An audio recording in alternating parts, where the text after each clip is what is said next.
L'école pour enfants atteints d'autisme de Nyon est une structure d'enseignement spécialisée qui fait partie de la Fondation de Vernon. Nous accueillons 22 élèves entre 4 et 15 ans pour les accompagner dans leur scolarité et notamment dans le développement de leurs compétences communicationnelles et interactionnelles. Au sein de notre école, nous avons choisi d'utiliser l'application Proloco pour des élèves concernés par de l'autisme.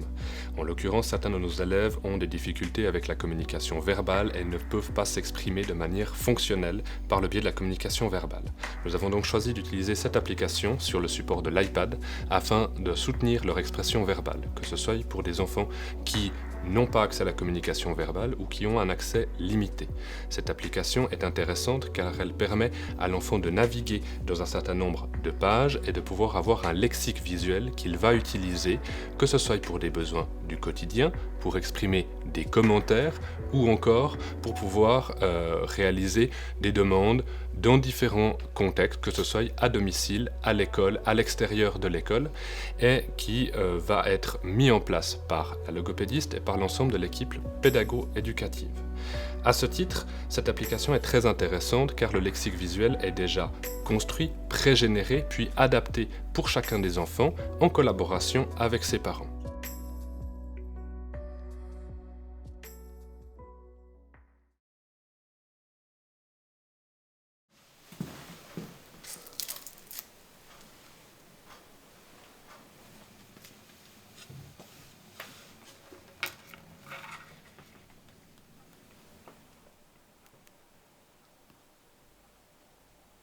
Mélanie.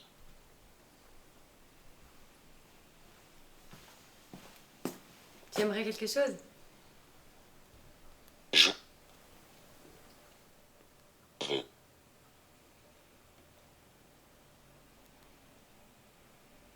Banane. Et jus d'orange. S'il te plaît. Mélanie, je veux banane et jus d'orange, s'il te plaît. D'accord, je vais te prendre ça. Et voilà. Et alors, qu'est-ce que t'as fait de ton week-end? Bon, ok, tu veux pas me dire? Bah moi, je vais te raconter. Alors. Je suis allé à une fête. Je suis allé à une fête. Voilà, je suis allée à une fête, moi. Et toi, t'es allé où? Tu me racontes avec ton iPad? Je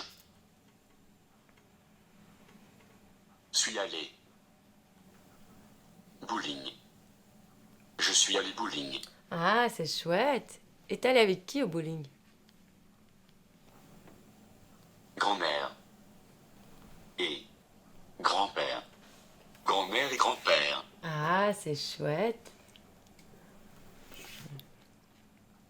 Nous tirons un bilan très positif de la mise en œuvre de cet outil pour 4 de nos élèves. Nous avons pu constater que cet outil est vraiment utilisé par les élèves au quotidien. Dans les limites que nous avons remarquées par rapport au Proloco est d'une part liée au matériel.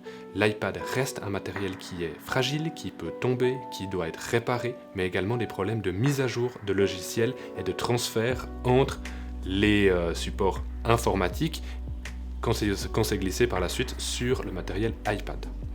D'autre part, le Proloco nécessite aussi un ensemble de prérequis qui sont importants, c'est-à-dire de pouvoir catégoriser, se repérer en fait dans l'application. Ça demande une aisance au niveau physique, au niveau du pointage, mais également au niveau de la catégorisation, donc un certain nombre de prérequis qui sont parfois compliqués pour les élèves que nous accompagnons. D'autre part, disons que l'iPad ou le Proloco ne va pas augmenter l'envie de l'enfant à communiquer, et donc on va vraiment rester fixé sur ce que l'enfant a envie de partager avec ses interlocuteurs, que ce soit des commentaires, que ce soit des demandes. Nous pouvons vraiment constater un bilan qui est positif, notamment parce que pour les 4 élèves, le Proloco est devenu un repère, un élément de confiance où ils savent qu'ils peuvent se tourner lorsqu'ils ne se font pas comprendre.